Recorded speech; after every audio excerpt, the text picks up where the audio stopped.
A young father sends a chilling message from the world of the dead. And then forget everything you know about horse uteruses. You think you're an expert? Well, think again. Because today we'll have you staring right into the gaping maw of a horse uterus as we wonder what will come out. A baby horse or a slime-covered horse egg?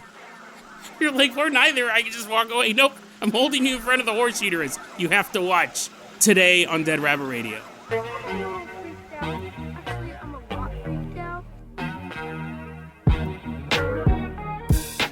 Hey everyone, welcome back to another episode of Dead Rabbit Radio. I'm your host, Jason Carpenter. I'm having a great day. Hope you guys are having a great day too. I hope you guys had an awesome New Year's, an awesome weekend. I hope you guys have a great new year going forward. I'm feeling a lot better. I think you guys can tell that. I'm still a little stuffy, still got a cough and all that, but much better than I was last week. But someone who is always better than he was last week. Someone who continues to evolve day after day. Everyone get on your feet and give it up for Rob. Woohoo, yeah, Rob's running on in.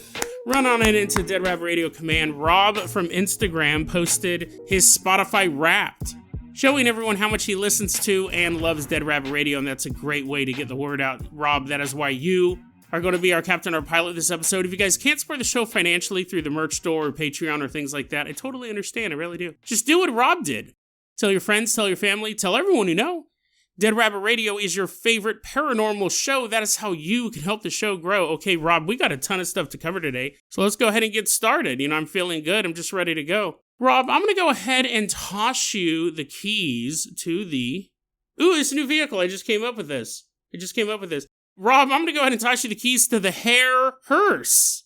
What is that? It's like a funeral car. A hearse is a little photograph of a rabbit hanging from the rearview mirror.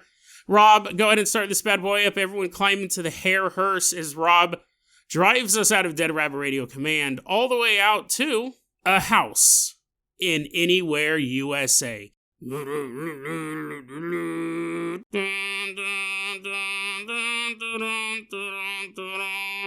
Honk, honk.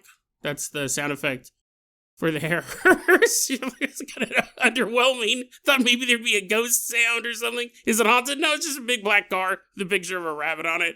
Rob's driving the hair hearse all the way out to this town. We don't know where the story took place or the names of most of the participants. We have the name of one person, but let's go ahead and get started here.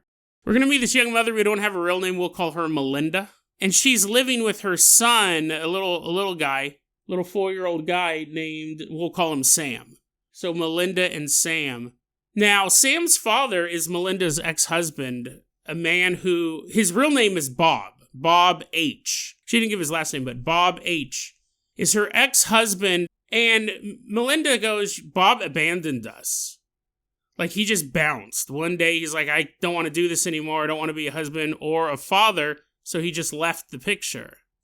And that left Melinda to be a single mom. She had to raise this little boy on her own. And she said, and this is really interesting. I've never heard it phrased this way before, but I'm sure it happens a lot. She goes, it was really complicated because my son Sam, this all happened when Sam was very, very young. He got to spend a couple of years with his dad, but then his dad just leaves. Melinda goes, my son spent his life idolizing a man he barely knew. And I go, that probably would happen, right? A lot of times with boys and their fathers who just leave, the boy wants that connection with the dad and might have one or two memories or maybe stories that other relatives tell. Idolizing someone who abandoned him. Idolizing somebody that he never even got to know. And that left Melinda with a lot of pain in her heart, not just because she has to take care of her son on her own, but also her son is, missing his father, in love with his father, all of these things, which I'm sure just adds an extra wrinkle to it all. That all is kind of the preamble. The story really starts in the year 2003.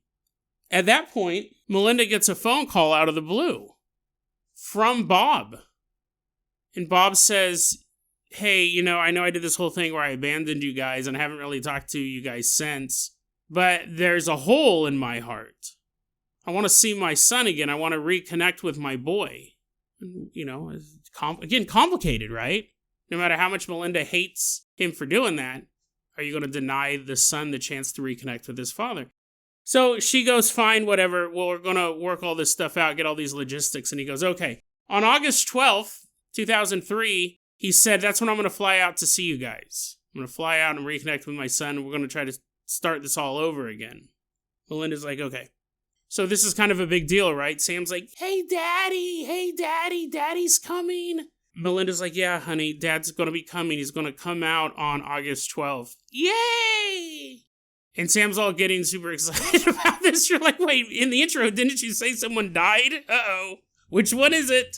Well, Sam's looking forward to this. Melinda's probably dreading it a little bit as August 12th, 2003 draws closer and closer. But then, unfortunately, on August 6th, Melinda gets a phone call. Bob is dead. She's like, what? And they go, yeah, he just dropped dead. I know he's planning to come out and see you guys, but he had an aneurysm. His brain blew up, and he's not going to make it. Right? I'm hoping we can get a refund for the ticket. I don't know if they allow that, but Bob's not coming out because he's dead. And Melinda, this is, again, a very interesting, I've never been in this situation. I've never thought about these things, but Melinda goes, that enraged me as well, because I thought, great, he disappoints his kid one more time. One more time before he left this world, my loser ex-husband raised the hopes of our son that they were going to reconnect and then dies 6 days before that happens. All the hype, all the fantasies or dreams or whatever you would call it of this little boy going, I'm going to play catch with dad, and then we'll go to a movie, and then ice cream afterward. All that stuff's gone. His dad's brain exploded. One last massive disappointment in the life of her child. That's how she sees it, right? Because she's a mom, she's a parent, and everything's kind of filtered through her kids. How are they going to deal with this? And she's just enraged, of course. My husband couldn't even keep his brain intact for 6 more days. Why couldn't he have the aneurysm after the ice cream? August 6th, she gets notification. His brain exploded due to an aneurysm. He will not be coming out on August 12th. Well, August 12th, 2003 does come along. Sam's defeated. He's never going to see his dad again. The sad little guy. Melinda has a different worry, though. Melinda said that on August 12th, 2003, the night that Bob was supposed to come out, she had a dream. And she goes, I use the term dream because it happened while I was sleeping, but that's just not what it was. She goes, I felt like I was in another realm. I'd actually traveled from our dimension somewhere else. It wasn't a dream. It was a real experience that happened. It just happened while I was sleeping. That's an interesting way to put it. In this dream, we'll call it, in this travel she went on, she said, I was sleeping in the dream. And in this dream, I'm woken up by Bob. Now, despite the fact that she has all these hard feelings towards her ex, her first instinct when she sees Bob in her bedroom, she jumps up and she hugs him. She throws her arms around him and holds him, and she goes, I could feel him. I could smell him. This was not a dream. I was there with him. And she has her arms wrapped around him, and he's hugging her back, and he keeps saying, how's my son? How's my son? Melinda goes, not good, obviously, right? He wanted to reconnect with you. He's devastated. He's so sad. Now, Melinda knows what this is. She's not questioning reality. She's like, oh, Bob is dead and he's coming to visit me. This is one of those dreams. People talk about them all the time. It's one of the most common forms of ghost experiences. So she knows she's talking to Bob. She knows she's talking to the real Bob, but dead. Not just a dream. This is his soul visiting her. And so she asks, how are your mom and dad? Are they with you? Because both his parents had passed away before, and she's hoping, he's not lonely up there in heaven. His mom and dad will be there with him. And she goes, Bob kind of gave an odd answer. He goes, they're around here somewhere, I think. I guess they're around here somewhere. He hasn't met his parents yet in the afterlife. Melinda, while she's standing here with Bob, she goes, he was so sad. He was just so deeply sad. There's nothing she can do for him. This is a final communication. Most likely, right? The last time someone's coming to say goodbye. She goes, he was just so sad. He wasn't a bad man. He was just a bad father. Ran when they needed him the most. But she didn't want him to be sad like this. Bob says, okay, Melinda, I gotta go. It's time for me to go. Melinda goes, wait. Before you leave. And she walks over because they're in her bedroom in this realm. She walks over to a table, like a nightstand, and grabs a pad and a pen and says, write your name on here so I'll know this is real. And Bob goes, okay. And he takes the pad and he takes the pen and he starts writing on the paper. She said after he finished writing on this notepad, the world around them started to fade. I want to read this quote to you. She wrote this, she posted this online underneath the name Summertime Mom. I thought this was, again, a lot of interesting insights into this whole phenomenon here. Let me read you this quote real quick. The world's starting to fade. Quote, it had an emerald-shaped frame around us. Like, as the world is starting to flicker out, she sees this emerald-shaped frame around us, and it pulsed. Continuing the quote, and it pulsed. With every pulse, it shrank, and Bob became further away. Unquote. And as she's standing there and she's watching this, it's pretty dope looking, right? It's not like she just woke up. There's some interesting visuals going on here. She's watching Bob. She's watching this emerald-shaped pyramid pulse, and he appears to be moving farther and farther and farther and farther away. She looks down at the notepad where he had written. And she looks down in it, and it reads B.H., which were his initials.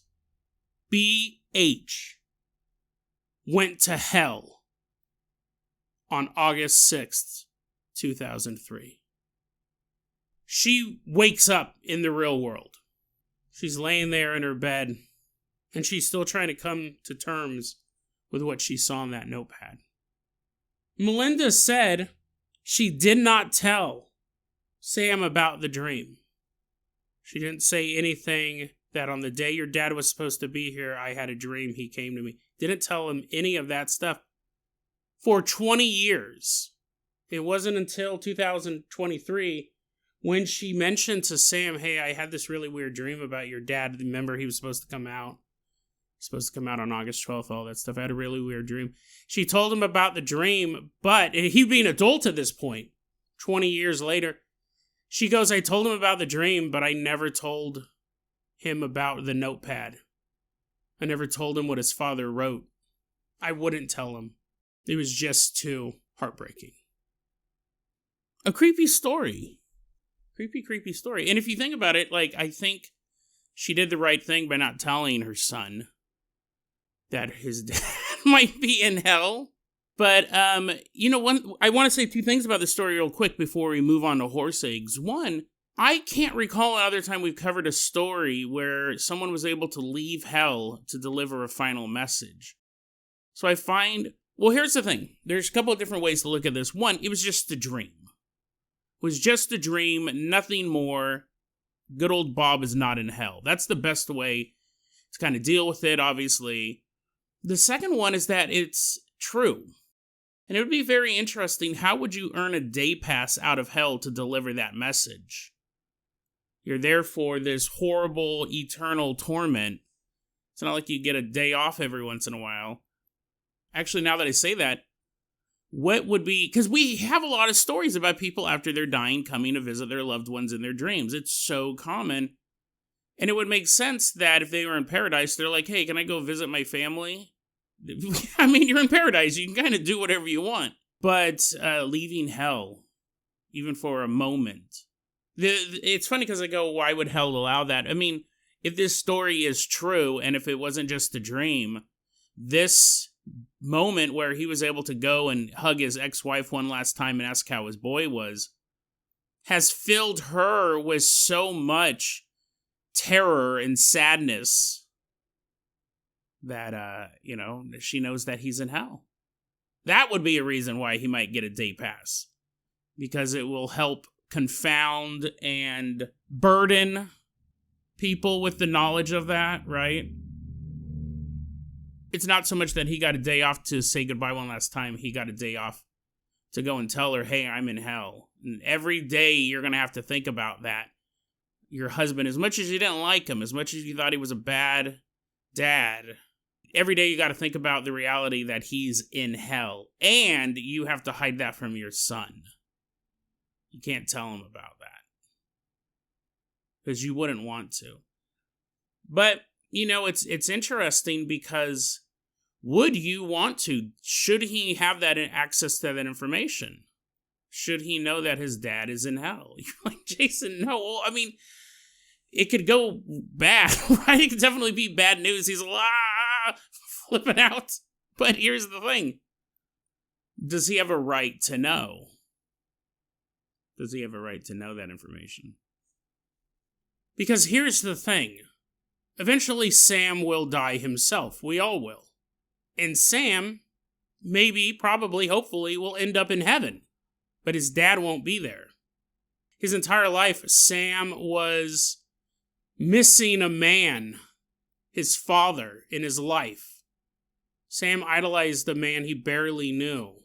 And then his father died before they could ever rekindle any sort of a relationship. And then Sam goes on living his life, hoping, praying, that when he dies, then he'll be able to spend time with his dad.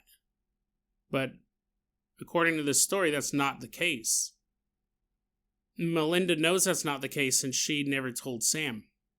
So when Sam dies and goes into heaven, he'll be disappointed yet again by his father.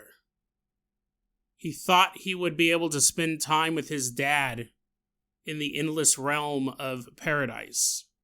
But instead, his dad let him down by going to hell. It's like, Dad, no! Sam's up in heaven with a catcher's mitt and a baseball. He's like, finally, we can play catch forever. And then he's like, yo, where's my dad at? And everyone's like, oh, yeah, no, sorry, your dad's in hell. Your mom didn't tell you? Well, here's the thing. You're like, that's horrible. What a horrible way to start off the new year. A son being disappointed by his dad because his dad went to hell. What's funny, too, I was wondering about this. Imagine if you said, yo, Sam, guess what? I mean, you wait till he's an adult before you say this, but you go, hey, remember your dad? He died, his brain blew up, all that stuff. Yeah, I had a dream. He told me he's in hell. Sam's like, what? And you're like, yeah. He told me he was in hell. And then, like, what? Here's the thing. If Sam really wants to spend time with his dad, what's Sam going to do? He's going to make sure he goes to hell. Right? That's a little extreme. It's like, oh, I miss my dad. That's it. I'm going to murder everyone. I'm going to defy God himself. I'm going to think of the worst possible things so I can spend time with my dad in hell. That would actually be like a horrifying story. You have a guy, he's like this crazy, demented, satanic serial killer, and they're trying to figure out why he's murdering all these people. If only we knew why, maybe we could stop him, the detective says. And then it turns out he just wants to spend time with his dad, and his dad's in hell. You're like, Jason, isn't that the plot of Little Nicky? Right when I was saying that, I was like, oh yeah, they already made that movie. It was a comedy. But anyways, yeah, that would be horrifying if you knew one of your... Here's my take on it, too. Maybe he's wrong. Maybe the dad's not really in hell. Probably. I don't know. He's like, what? Oh, look at all these angels. This sucks. I feel like I'm in hell. I hate the color white. Maybe he got it wrong. Maybe it was just a dream. And this is something that Melinda's been dealing with all these years. But Would you tell your son that his dad's in hell? I'm sure, to be fair, I'm sure a lot of exes use language like that to talk about the kid's parents, but crazy story. And odd that they'd let him out to deliver that message as well, but a lot of interesting visuals. I really like that one. Rob, I'm going to go ahead and toss you the keys to the world famous Carpenter Copter. We are leaving behind this young family. Why don't you fly us all the way out to a horse farm?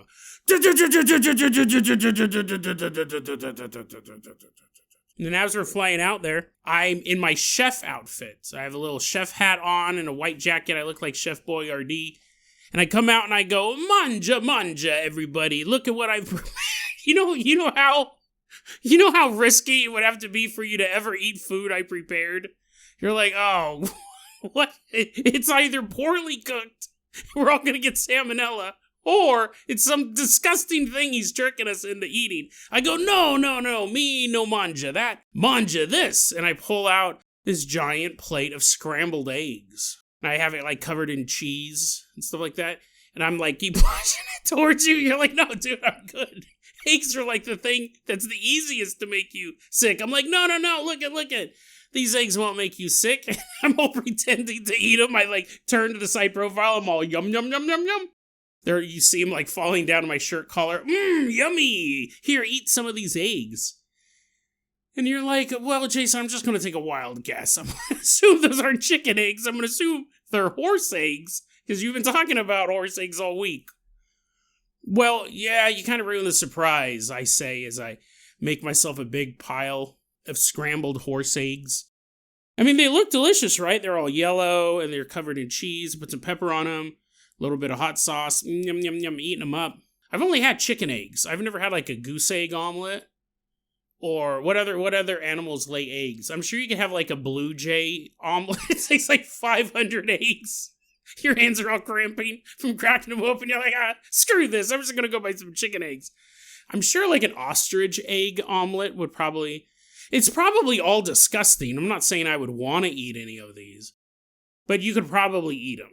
But could you eat a horse egg omelet? And you go, well, Jason, maybe... But first, a horse egg would have to exist. Well, here's the thing. I'm going to take you down a wild rabbit hole.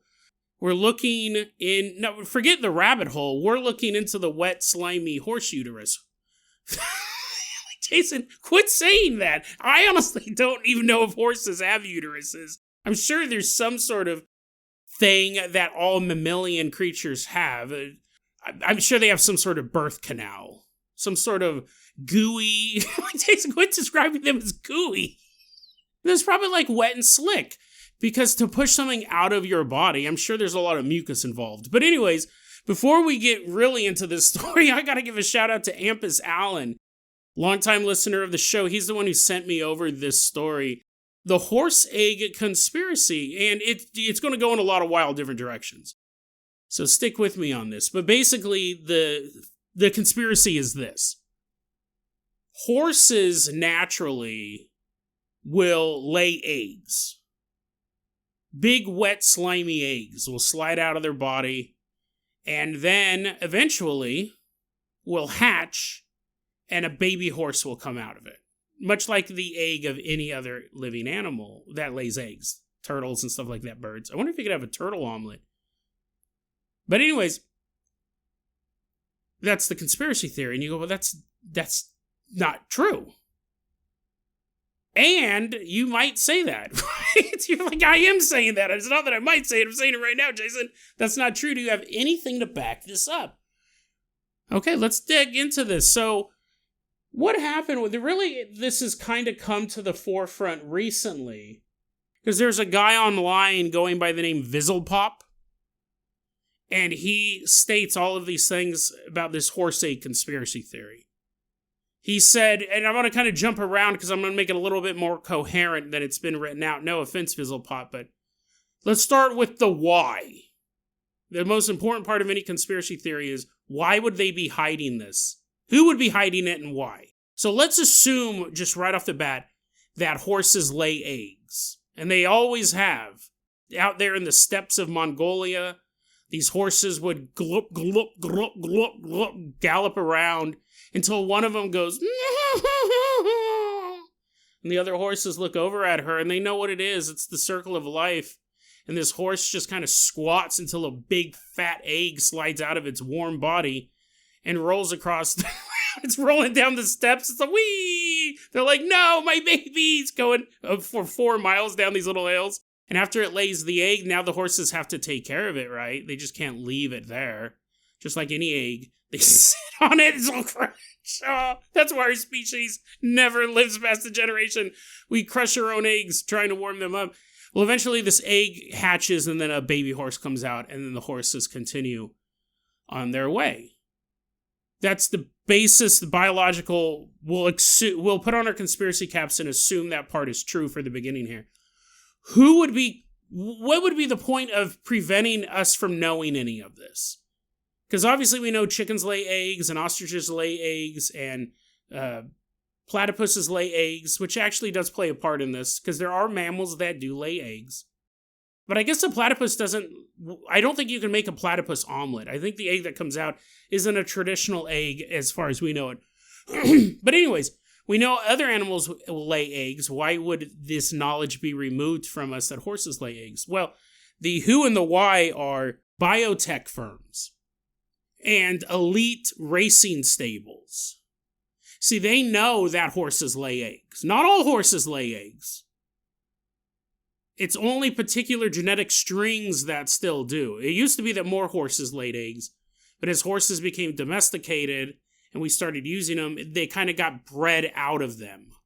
You'd kick the egg really hard and then you'd go bad horse, and eventually after 1,000,000 years, the horse stopped laying eggs. These biotech firms, they like to use these horse eggs to extract for genetic material. It's like pure horse DNA. You're like, okay, listen, I'm not saying a lot of this stuff makes sense. Trust me, we're going somewhere, so stay with me. I mean, you could do the same thing if you got a baby horse just right out of its mom. You could probably put a needle in it and extract some DNA, scoop some of that slime out of her uterus while you're at it, and you take it back to the lab. But you have this conspiracy being enacted by biotech firms, which, according to Vizzlepop, owns a lot of horse racing stables. Biotech firm, and I don't know if this is true, but I'm just, as I know there's a horse assassin getting ready to silence me, I know too much. I don't know if that's true. It wouldn't surprise me, because you would be dealing with the most elite animals on the planet. If you're a biotech firm, you don't get the mutated pigs from Oscar Myers. You want good pigs. You want quality pigs. You're all buying from the pig store. You're kicking them in the gut. Oh, look at this one. Barely flinched. A god among pigs. Bring them back. I mean, to be fair, they're not getting grade A pigs. Either. You're like, Jason, they just get pigs. They don't go and they're like, oh, look at the butt on this one. This is a mighty steed. Let's take this one back for experimentation. But you don't want the dorks either. Well, anyways, this is the conspiracy theory. Horses normally lay eggs. They used to do it very commonly.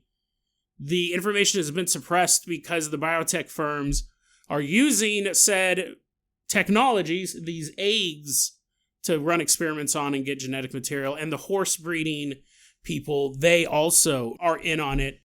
The part of the breeding is getting the right babies, and you can't get the right babies without the right eggs.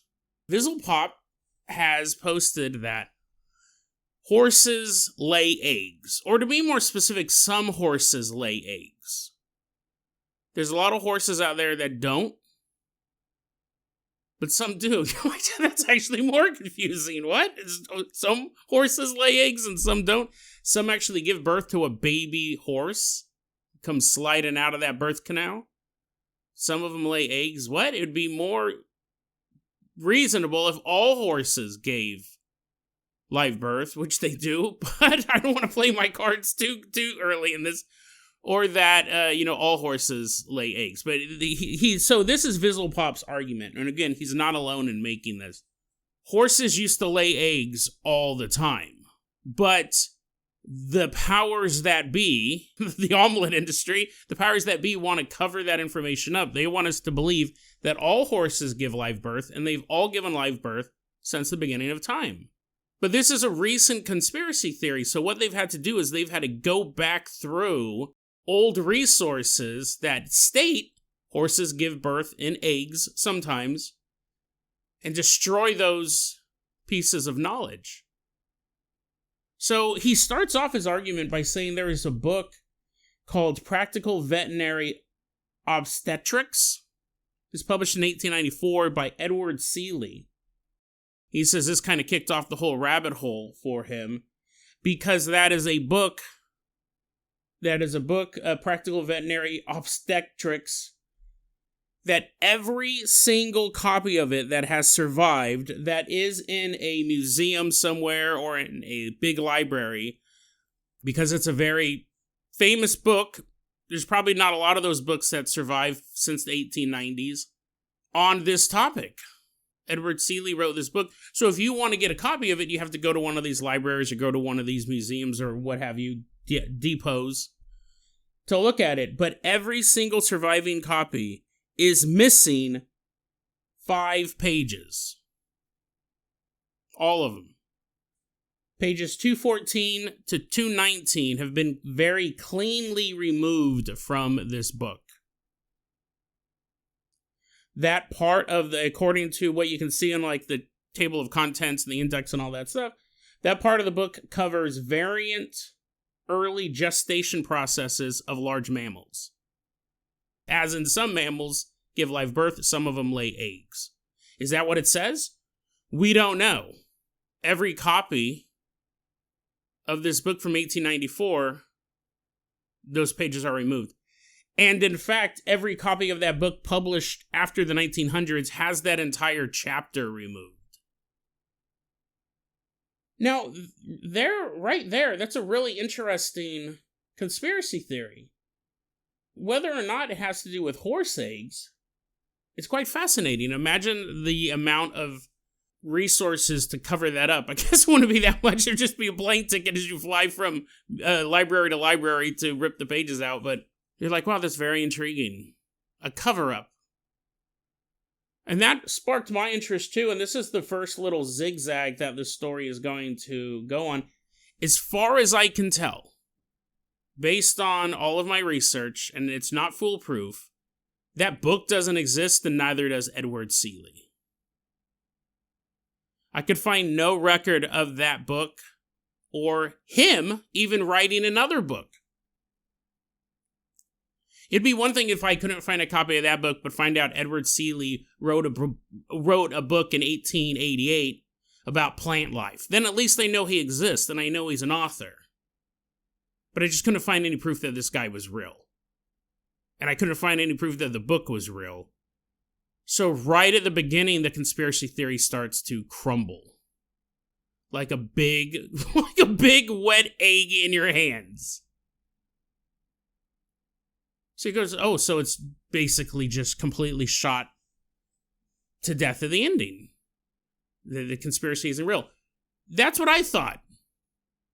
Right? I mean, we still look at your watch. We still got stuff to talk about.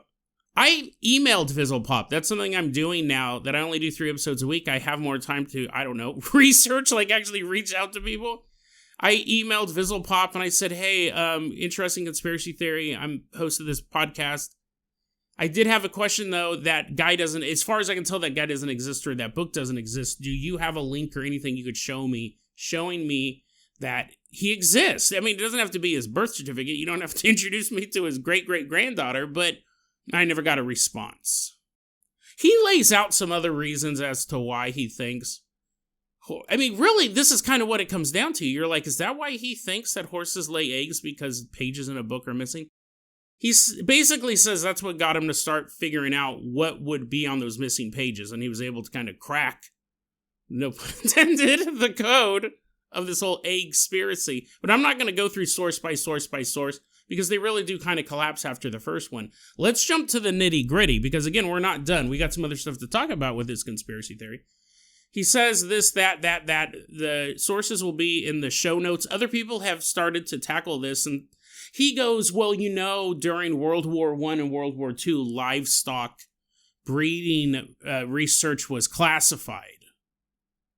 And that's true. That actually is true. Someone rebutted that and said it was true because they were at war and they were trying to increase their milk production and their beef production and things like that. They didn't want the other nations to know how to breed a super cow.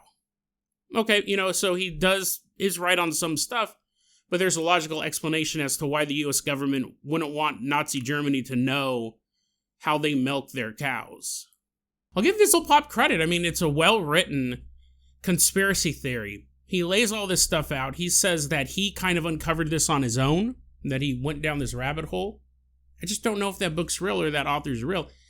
But I still researched everything as if the conspiracy theory was real. Until I came across the subreddit called HorseEggs. r/HorseEggs was a subreddit that was started in 2013. And their purpose was nonsense about horse eggs. They're posting these memes about horse eggs. And then in October of 2018, one poster says, yo, let's revive this sub. Let's turn it into one of those inane meme subs that blows up because a whole bunch of people got exposed at once. So I go, is that what this is? Here we are 5 years later. COVID might have derailed their plans for a big meme push, because this horse egg conspiracy theory, it's like popping up on the equestrian subreddit, the conspiracy subreddit, so on and so forth. It's getting out there. And so when I saw there was the horse eggs subreddit, I go, that's probably what this is. It's probably what this is. It's just a joke. But I kept researching it, right? I will say that Fizzlepop had some interesting stuff. He goes, look at this painting. This painting is a painting of a horse in the shape of an egg. And a lot of people have said, no, that's just a stylized version of a horse. But he goes, but it's an egg. Like, what are the chances of that? I mean, listen, it's just medieval painting I don't like anyways. I think medieval artists kind of sucked. I'm surprised everything's not egg-shaped. All of that old-timey art is not good. Like, in between the time of cave paintings, all the way up to probably, like, Leonardo da Vinci, is not good art. It's not good. It's just, like, bad. If you looked at it, you go, well, I kind of guess that's a picture of a man on a horse and an egg horse next to him, but it's bad. It's so bad. And maybe I'm looking at not the right art, but I'm 49 years old. I've been exposed to a lot of medieval tapestries in my life. It's not good. And I think it's time we stopped saying that it is. But that rant aside, it's terrible. It does look like an egg, right? To be fair, it does look like an egg. And he's basically saying he's been doing all this research, and it kind of unlocked this thing for him. Some horses give birth via eggs. It's being covered up by biochemical research firms so they can extract all these nutrients. Listen, I'm not going to say, here's the funny thing. When I talk about horse eggs, people go, well, that's ridiculous. But there have been weirder things covered up. And it's not that hard to go back and cut pages out of a book. See, what I probably would have done is it's funny now that I say this, I would have just simply destroyed all the copies of that book. Because there wouldn't be a lot left and people wouldn't notice them. And then you wouldn't. What's more noticeable, that a book you never knew existed is gone, or that a book you never knew existed you find and 5 pages are cut out of every copy of it? It'd be more easy to just go, oh no, I mean, the book is from 1894, there's no surviving copies. Any researcher would go, it's too bad. Maybe they've destroyed all evidence of it online. I mean, really, that just popped in my head, but he's saying it, he's found it, and I was just trying to figure it out. So you go, Jason, okay, so basically, you wore your uterus reaching into egg-grabbing gloves for nothing. There are no horse eggs. Well, here's the interesting thing. Keep those gloves on. I kept researching. I go, horse eggs, it's a meme, that's what this is. It's the whole, once again, birds aren't real, which was just like a meme, and now it's become one of the big, funny conspiracy theories, which I think is a conspiracy theory in and of itself. It's a fake conspiracy theory for people to joke about while real conspiracies are going on. Anyways, I kept researching. That's when I came across, because I'm looking, horse eggs, right? I'm Googling for it. I'm getting hungry at this point. There is a DVD. This exists. You can buy it today. This isn't Edward Seeley, who may or may not be real. And if you guys email me and tell me he's real and have links, that's a totally, I'll add all that stuff. But anyway, so there's a DVD called Early Learning, the complete training of the newborn foal during its imprinting and critical learning periods. The DVD you can buy. On the cover is the picture of a baby horse breaking out of an egg. I mean, DVD is like from the 90s. It would have to be if it's still on DVD, but you go, well, Jason, I mean, that's kind of like funny, right? You're talking about horses being born, you have it cracking out of an egg. What are they going to do? Show a big, dripping, wet, slimy horse fetus on the cover? No one's going to want to buy that DVD. Yeah, I mean, you know, it's cute. Little horse guy breaking out of an egg. Interesting, though. Just like Vizzlepop said, you could have had any shape be this animal, this horse, but they chose the shape of an egg. What is that? I also found out there is a thing. This is weird because you could go, well, this could be where the conspiracy theory, or not the conspiracy theory, but a confusion may have started. The confusion may have started. There's something called interroletheus. And this is something that affects a lot of horses. It's basically a kidney stone, but it forms in their colon. It's basically a big giant round rock that horses get. It's very common, unfortunately. It affects horses worldwide. And what happens is they get this big mineral deposit, this big rolling rock inside of their colon, and they either have to be able to expel it from their body naturally, have surgery, or die. So, if you happen to be walking around the steppes of Mongolia one day and you saw a horse and it was just screaming, and you're like, wow, that's disturbing. I don't think I've ever imagined a horse screaming before. And then it squats down and shoots out a big bloody egg out of its butthole.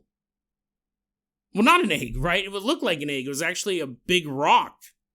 A big round rock comes shooting out of its butthole, and then it gallops away. What would you think that was? You think it just laid an egg. 100%, that's exactly what you would think it would be.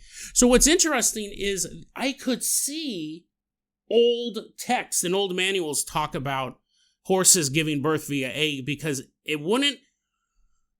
Spotting a wild horse would probably be pretty rare to begin with. And if it was the horses in your stable that you raised, you would probably, hopefully, know what was going on.